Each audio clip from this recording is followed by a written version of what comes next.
Bismillahirrahmanirrahim. Assalamu alaikum. Students, today we are discussing about decimal representation of real numbers. Every real number can be expressed in decimal form. Students, rational numbers आपको पता है पहली हमारे पास जो है वो एक रैशनल नंबर्स होते हैं और एक इररेशनल नंबर्स होते हैं। रैशनल नंबर्स में the decimal representation of rational numbers is of two types. एक हमारे पास उसमें टर्मिनेटिंग डेसिमल होते हैं और एक हमारे पास उसमें रिकरिंग डेसिमल होते हैं। ठीक है, फर्स्ट ऑफ ऑल हम टर्मिनेटिंग डेसिमल पढ़ेंगे कि टर्मिनेटिंग डेसिमल कौन से होते हैं। स्टूडेंट्स, पहले मैं आपको एक एग्जांपल देता हूं ताकि बात आपको क्लियर हो जाए। स्टूडेंट्स, आपने जो है वो इस तरह की फ्रैक्शन देखी होगी 1/5 विच इज इक्वल टू 0.2। बेटा हमारे पास अशारिये से जो इधर वाला पार्ट होता है, अशारिये से राइट साइड वाला पार्ट, उसको हम डेसिमल पार्ट बोलते हैं। क्या बोलते हैं? Decimal part. Decimal part.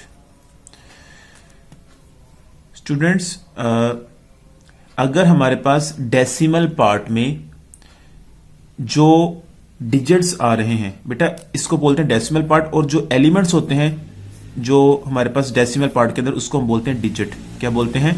Digit. ठीक है, अगर स्टूडेंट्स जो हमारे पास डेसिमल पार्ट में जो डिजिट्स होते हैं वो अगर तो अशारिये के बाद रुक जाएं, मीन अगर हम किसी फ्रैक्शन को सॉल्व करें और अशारिये के बाद जो डिजिट्स आ रहे हैं वो फाइनेट हों, लाइक जैसे 0.2 या इस तरह कोई और भी हो सकता है, लाइक मैं कहता हूं 0.875, मीन अशारिये के बाद जो ये डेसिमल पार्ट में डिजिट्स आए हैं वो फाइनेट है, मीन वो रुक गए हैं। ठीक है, अब ये किनको सॉल्व करने के बाद आता है? मैं कहता हूं कि 7/8 को सॉल्व करने के बाद ये आ जाता है। ठीक है, तो ऐसे डेसिमल्स को बेटा हम क्या कहते हैं? Terminating decimal. टर्मिनेट मीन रुक जाना, ठीक है, खत्म हो जाना। तो अगर अशारिये के बाद, या हम कह सकते हैं डेसिमल पार्ट में किसी भी वैल्यू के डेसिमल पार्ट में अगर हमारे पास फाइनेट डिजिट्स हों तो बेटा उसको हम बोलते हैं टर्मिनेटिंग डेसिमल। ठीक है, तो मैं इसकी डेफिनेशन लिखता हूं। A decimal which has a finite number of digits in decimal part. A decimal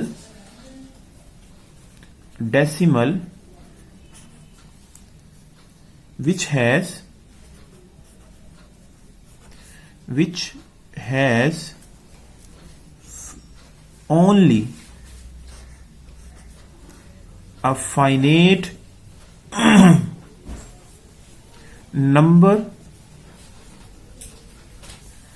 of digits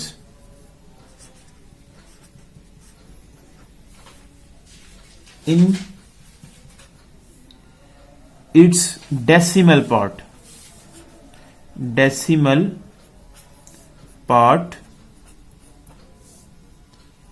is known as terminating decimal. Is known as terminating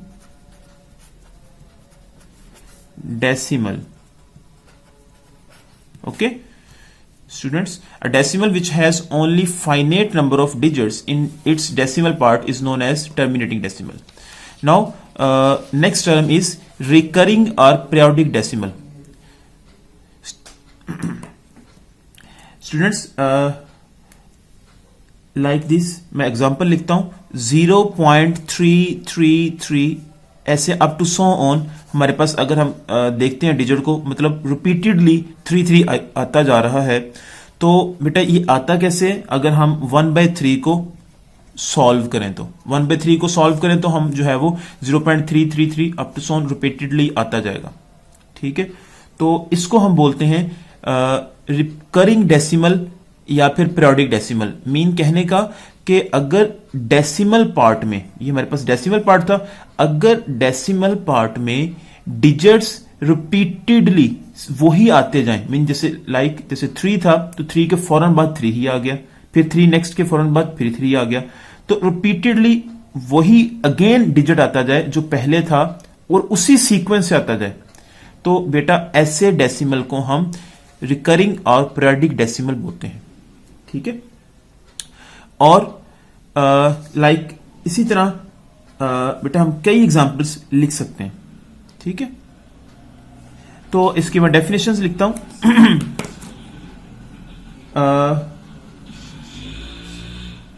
a decimal which has, like similarly definition above definition के, a decimal which has infinite number of digits in decimal part, लेकिन उसके साथ in addition करनी है आपने कि वो repeat होते हैं। सारे वर्ड्स क्या होते हैं, वो जो डिजिट आ रहे हैं वो रिपीट होंगे।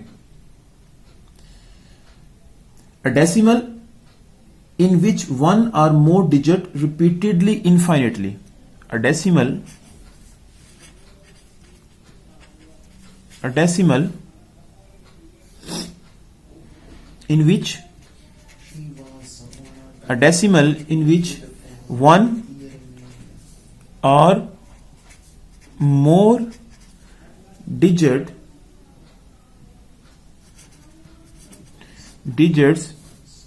repeatedly, a decimal in which one or more digit repeat indefinitely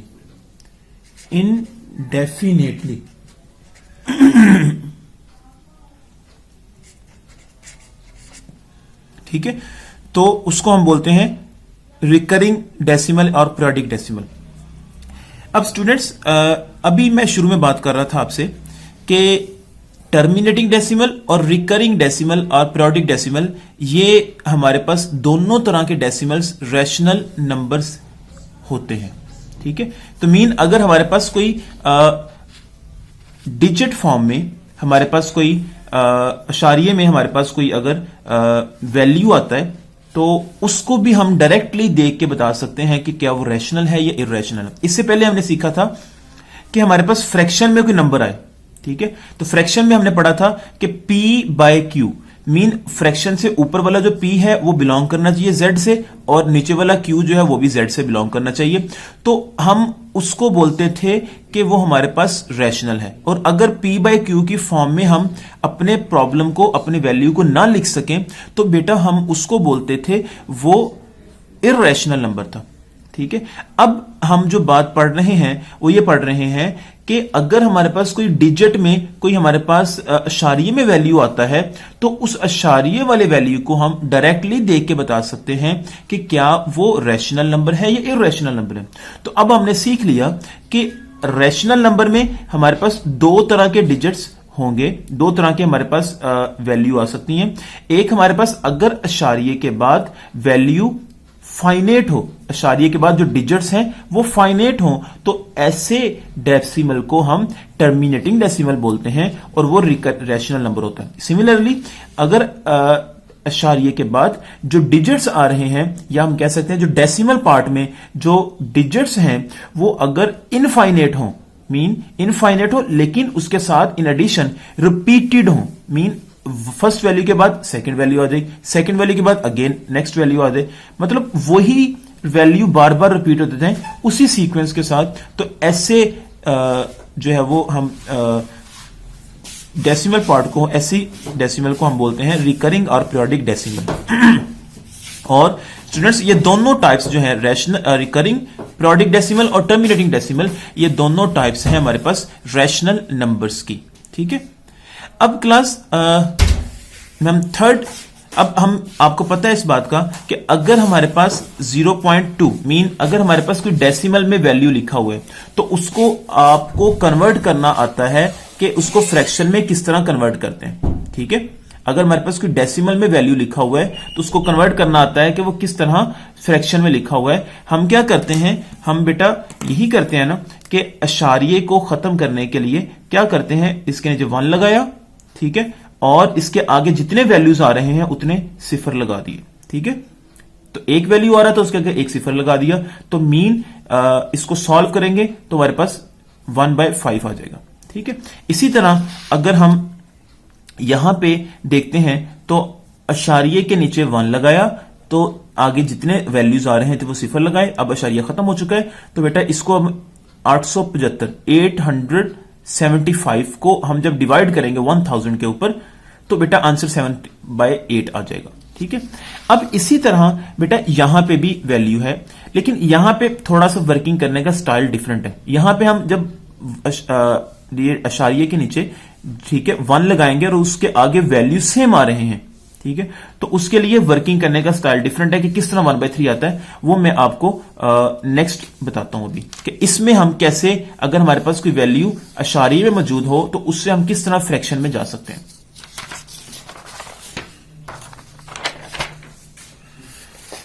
अच्छा स्टूडेंट्स, पहले हम देखते हैं अब इर्रेशनल नंबर कि इर्रेशनल नंबर की कैटेगरी कौन सी आ रही है। तो स्टूडेंट्स, इर्रेशनल नंबर में the decimal representation of irrational number is of only 1 type. तो वहां पे 2 टाइप्स थी, यहां पे इर्रेशनल नंबर को रिप्रेजेंट करने के लिए 1 टाइप है और वो है नॉन टर्मिनेटिंग डेसिमल। तो बेटा अब हम पढ़ते हैं कि नॉन टर्मिनेटिंग डेसिमल या इसका दूसरा नाम है नॉन रिकरिंग डेसिमल, वो क्या होते हैं, ठीक है। तो बेटा इसमें सिंपली बात है कि अगर अशारिये के बाद, ठीक है, नंबर ना तो रिपीट होता हो और ना ही वो फाइनेट हो, मीन कहने का लाइक दिस, मैं अगर कहता हूं बात कि 3.12345 अप टू सॉन चलता जा रहा है। स्टूडेंट्स देखें यहां पे कि जो इसका डेसिमल पार्ट है, ठीक है, इस डेसिमल पार्ट में ना तो डिजिट्स जो है ये रिपीट हो रहे हैं, ठीक है, और ना ही ये बेटा वैल्यू फाइनेट है डेसिमल पार्ट में, इसको बोलते हैं डेसिमल पार्ट। तो इस डेसिमल पार्ट में ना ही वैल्यूज रुक रहे हैं, मीन ना ही फाइनेट है। फाइनेट बेटा किसको बोलते हैं कि अगर हमारे पास नंबर्स की तादाद को हम काउंट कर सकें, ठीक है, तो मतलब हम अगर उसको काउंट कर सकें तो बेटा उसको फाइनेट बोलते हैं, और अगर ना काउंट कर सके तो इनफाइनेट है, ठीक है। तो अब ये फाइनेट नहीं है, तो 1 2 3 4 5 6 अप टू सॉन चलता जा रहा है, अब 7 8 आगे पता नहीं क्या कुछ आना है, हमें नहीं पता, ठीक है। तो बेटा इसको हम बोलते हैं नॉन टर्मिनेटिंग डेसिमल या नॉन रिकरिंग डेसिमल, ठीक है। अब इसकी डेफिनेशन लिखता हूं, a decimal which neither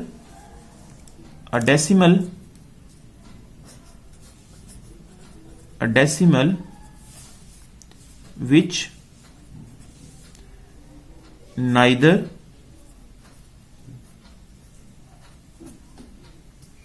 terminating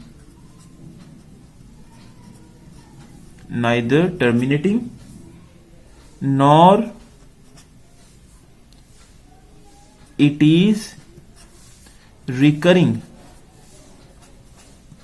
okay, ना तो वो टर्मिनेट करता है ना ही रिकरिंग करता है, ठीक है। तो ऐसे डेसिमल को हम जो है वो नॉन टर्मिनेटिंग या नॉन रिकरिंग डेसिमल बोलते हैं। मैंने एग्जांपल आपको बेटा बता चुका हूं, लेकिन अभी बेटा मैं बात करके हटाऊं आपसे कि जो रैशनल नंबर थे उसमें हम नंबर्स को फ्रैक्शन के फॉर्म में बना सकते थे, जैसे यह मैंने समझाया कि किस तरह फ्रैक्शन बना सकते हैं, और यहां मैंने बोला कि यहां पे भी फ्रैक्शन बना सकते हैं, लेकिन मैं आपको मेथड बताता हूं अभी नेक्स्ट कि किस तरह बनाते हैं। लेकिन नॉन टर्मिनेटिंग डेसिमल में हम बेटा जो है वो डेसिमल इस अशारिये वाली वैल्यू को, डेसिमल पार्ट को या इस पूरे वैल्यू को हम जो है वो फ्रैक्शन की फॉर्म में नहीं लिख सकते। It is not possible to convert such decimal into a common fraction. ये नोट में बात लिख लें यहां पे बेटा, it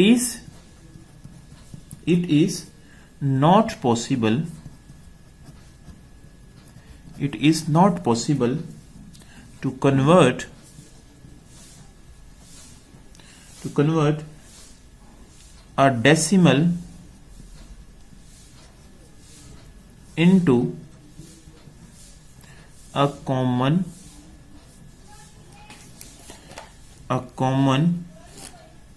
fraction. ओके अब स्टूडेंट्स अभी हमने जो रैशनल वाली बात की थी, एग्जाम्पल नंबर 1 है आपकी जो डॉक्टर नुमान खालिद की बुक है, मैंने आपको जो रिकमेंड की थी बेटा, एग्जाम्पल नंबर 1 वहां पे है convert the following decimal to common fraction. ठीक है, तो फर्स्ट प्रॉब्लम है जैसे लाइक 0.3। अब बेटा यहां पे लिखा हुआ है कि 0.3 के ऊपर हमने ऐसे एक बार लगा दिया है। ठीक है, तो बेटा इसका मीनिंग यही होता है कि अगर ये सिंपली वैल्यू ऐसे लिखी हो तो हम इसका मतलब ये होता है कि जिसके ऊपर बार है वो नंबर कई बार रिपीट हो रहा है। जैसे यहां पे 333 अप टू 100 रिपीट हो रहा है। इसी तरह से यहां पे 0.5 है, इसके ऊपर बार है तो इसका मतलब 0.5 इसी तरह बार बार रिपीट हो रहा है, 0.5 45 45 45 45 अप टू 100। ठीक है, अब इसको किस तरह हम फ्रैक्शन में कन्वर्ट करेंगे, ठीक है, तो वो आपको बता देता हूं। First of all first problem करते हैं। तो बेटा इसको सबसे पहले हमने लेट करना है हमेशा कि x इज इक्वल टू 0.333, ये हमने लेट कर लिया। ठीक है, अब बेटा आपने इसको, अब देखें कितने वैल्यू रिपीट हो रहे हैं, मतलब कितने बार कितने एलिमेंट्स के ऊपर है, एक एलिमेंट्स के ऊपर बार है। ठीक है, तो हम इसको 10 से मल्टीप्लाई कराएंगे दोनों तरफ। अगर जैसे यहां पे 2 नंबर्स के ऊपर बार है तो हम यहां पे मल्टीप्लाई करवाएंगे 100 के साथ। मीन कहने का जितने डेसिमल पार्ट के अंदर वैल्यूज के ऊपर बार होगा या जितने वैल्यूज रिपीट हो रहे होंगे, ठीक है, बार बार वही वैल्यूज आ रहे होंगे, उतने टाइम्स हमने मतलब सिफर लगाने हैं 1 के साथ।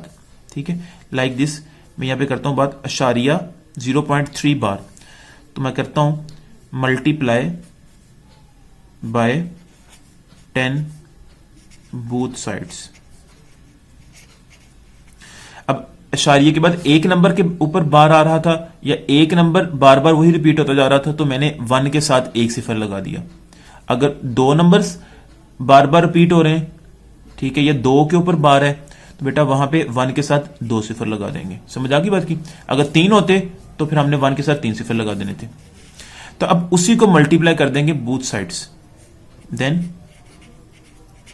क्या होगा 10x इज इक्वल टू, जब 10 को मल्टीप्लाई कराएंगे बेटा 0.333 के साथ अप टू 100, तो बेटा हमारे पास रिजल्ट आ जाएगा यहां पे आ जाएगा 3.333 अप टू 100, ये 10x आ गया। बेटा इसको नाम आपने दे देना है, इसको नेम दे दें आप इक्वेशन नंबर 1 का, और इसको नेम दे दें आप इक्वेशन नंबर 2 का। ओके, अब स्टूडेंट्स आपने इक्वेशन 2 में से सबट्रैक्ट करना है इक्वेशन 1 को हमेशा, मतलब सेकंड में से 1 को माइनस कर देंगे, तो देन बेटा हमारे पास क्या होगा लेफ्ट। अब इसको सबट्रैक्ट कैसे करना है स्टूडेंट्स, जब सबट्रैक्ट करते हैं तो बेटा हमेशा लेफ्ट साइड को लेफ्ट साइड में से सबट्रैक्ट करते हैं और राइट साइड को राइट साइड में से सबट्रैक्ट करते हैं। तो 10x में से माइनस करेंगे 10x करेंगे 10x minus x which is equal to, left side में से लेफ्ट साइड माइनस और राइट में से राइट माइनस, 3.333 टू 100, इसमें से माइनस होगा 0.333 up to 100।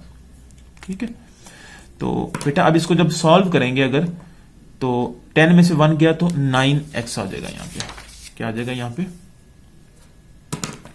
9x which is equal to, similarly students यहां पे जब करेंगे अब 3.33 अप टू 100, इसे माइनस करेंगे 0.33। अब देखें स्टूडेंट्स यहां पे सिंपली कि अब यहां से इतना वैल्यू तो कैंसिल हो गया, सिंपली ये वैल्यू खत्म हो गया।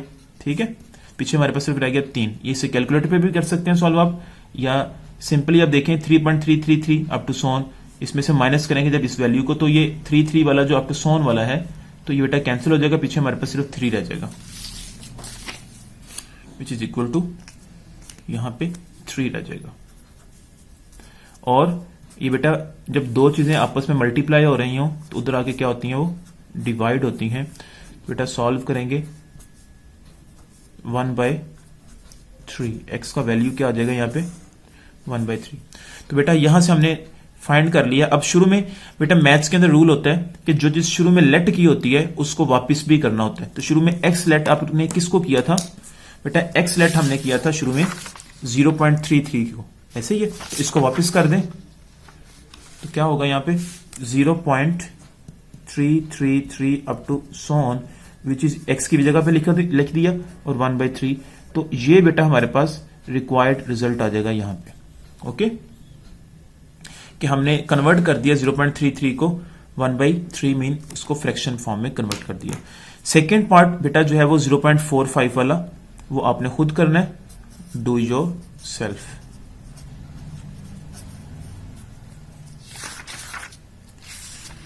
अब नेक्स्ट बेटा नोट है, इंपॉर्टेंट नोट है, for each prime number n।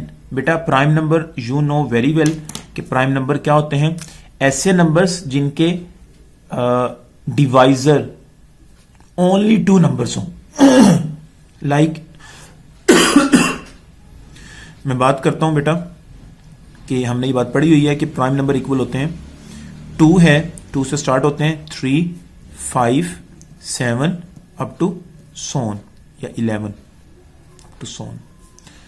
Students अब 2 के डिवाइड करने वाले ओनली 2 नंबर है, मीन एक 2 1 पे डिवाइड होता है और एक 2 2 पे होता है डिवाइड, अपने आप पे डिवाइड होता है। इसी तरह पे 3 के डिवाइड करने वाले ओनली 2 नंबर है, एक 1 डिवाइजर है और एक 3 अपने आप पे तकसीम होता है। इसी तरह 5 के 2 डिवाइजर हैं, एक 1 पे डिवाइड होता है, एक अपने आप पे तकसीम होते हैं। इसी तरह 7 के 2 डिवाइजर हैं, एक 7 1 पे तकसीम होता है और एक अपने आप पे तकसीम होता है। इसी तरह 11 के 2 डिवाइजर है, एक 1 पे डिवाइड होता है और एक 11 मीन अपने आप पे डिवाइड होता है। इसी तरह इन सारे नंबर्स को हम बोलते हैं प्राइम नंबर्स। तो बेटा for each prime number n, mean कहने का अगर हमारे पास, इसको बोलते हैं बेटा स्क्वायर रूट, क्या बोलते हैं स्क्वायर रूट, उर्दू में इसको बोलते हैं जजर। तो बेटा इस स्क्वायर रूट के अगर अंदर n मौजूद हो, n कौन सा नंबर होगा, कोई भी प्राइम नंबर, मीन यहां पे n की जगह पे 2 भी आ सकता है, मीन इसको कह सकते हैं स्क्वायर रूट 2, ठीक है। इसी तरह n की जगह पे 3 भी आ सकता है, ठीक है। इसी तरह n की जगह पे 5 भी आ सकता है, n की जगह पे 7 भी आ सकता है, n की जगह पे 11 भी आ सकता है। मीन इस तरह कोई भी नंबर लिखा हो जो कि अंदर क्या लिखना है, यहां पे प्राइम नंबर, क्या लिखना है प्राइम नंबर, तो वो बेटा हमेशा इर्रेशनल नंबर होगा। क्या होगा, इर्रेशनल नंबर होगा। इसको अगर आपने चेक करना है तो बेटा कैलकुलेटर से चेक करें तो या इसको कैलकुलेटर से जब चेक करेंगे आप इसका स्क्वायर रूट लेंगे तो बेटा उसका आप देखेंगे कि अशारिये में आंसर आएगा, डिजिट में आएगा। तो उसको जब आप अशारिये को देखेंगे तो ना तो अशारिये के बाद जो डेसिमल पार्ट है उसमें डिजिट्स ना तो वो रिपीट हो रहे होंगे और ना ही वो रुक रहे होंगे, मीन वो कंटिन्यूसली चल रहे होंगे, तो बेटा उसको हम बोलेंगे ये इर्रेशनल नंबर है। सेकंड बेटा लास्ट टाइम मैंने बोला था कि पाई एक इर्रेशनल नंबर है, लेकिन आपको पता नहीं है कि पाई होता क्या है। तो बेटा मैंने सोचा कि अब आपको बता दूं कि पाई क्या होता है। बेटा सरकमफेरेंस ऑफ एनी सर्कल। बेटा अगर मैं से कहता हूं कि ये हमारे पास एक सर्कल है, ठीक है, तो सरकमफेरेंस पहली बात किसको बोलते हैं बेटा, ये सर्कल के बिल्कुल साथ साथ वाला एरिया जो होता है ना, बिल्कुल साथ साथ वाला एरिया, ठीक है बेटा, वो उसका होता है सरकमफेरेंस। क्या होता है सरकमफेरेंस,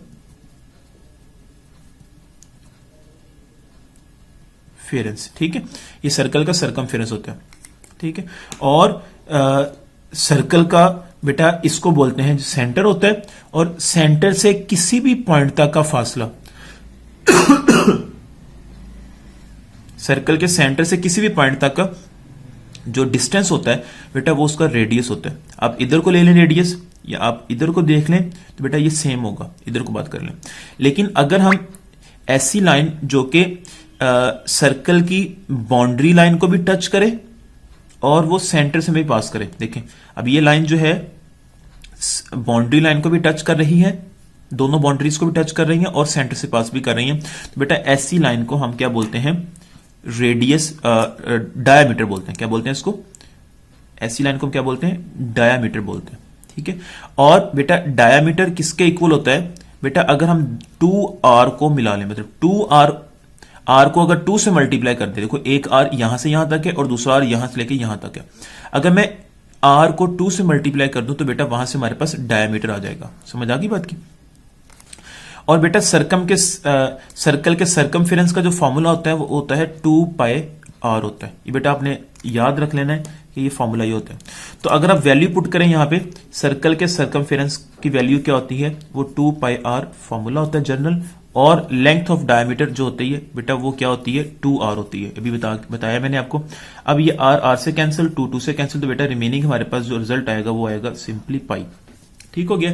तो ये बेटा एमसीक्यूज पॉइंट ऑफ व्यू के लिहाज से आपने याद रखना है कि पाई किसके इक्वल होता है, circumference of any circle over length of its diameter. तो ये वैल्यू पाई की होती है। ठीक है। नेक्स्ट इंपॉर्टेंट वैल्यू रिजल्ट बेटा, approximate value of pi is 22/7। ये आपने बेटा पढ़ा हुआ है 22/7। ये बेटा पाई की अप्रोक्सीमेट वैल्यू है। A better approximation is 355/113। ठीक है। ये बेटा ज्यादा बेटर अप्रोक्सीमेशन है पाई की।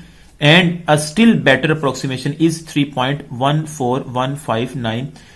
The value of pi correct to 5 lakh decimal places has been determined with the help of computer। ठीक है। तो बेटा अगर हम पाई की वैल्यू आपको पता है, जो मैंने लास्ट टाइम बोली थी आपको, पाई की वैल्यू मैंने आपको लास्ट टाइम स्टूडेंट्स लिखवाई थी कि पाई की वैल्यू क्या होती है। बेटा ये देखिए मैंने आपको लिखवाई थी कि पाई की जो एक्चुअल वैल्यू होती है वो 3.14159265 होती है।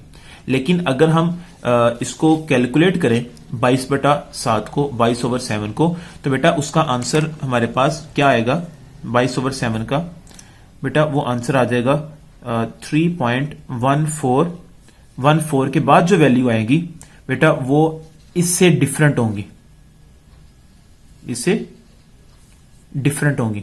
ठीक है। तो हम कह सकते हैं कि हमारे पास जो सिर्फ 22/7 मतलब 22/7 जो है सिर्फ 3.14 तक ही पाई की वैल्यू से मिलती है, बाकी आगे डिफरेंट होती है। मीन अप्रोक्सीमेशन है ये बेटा।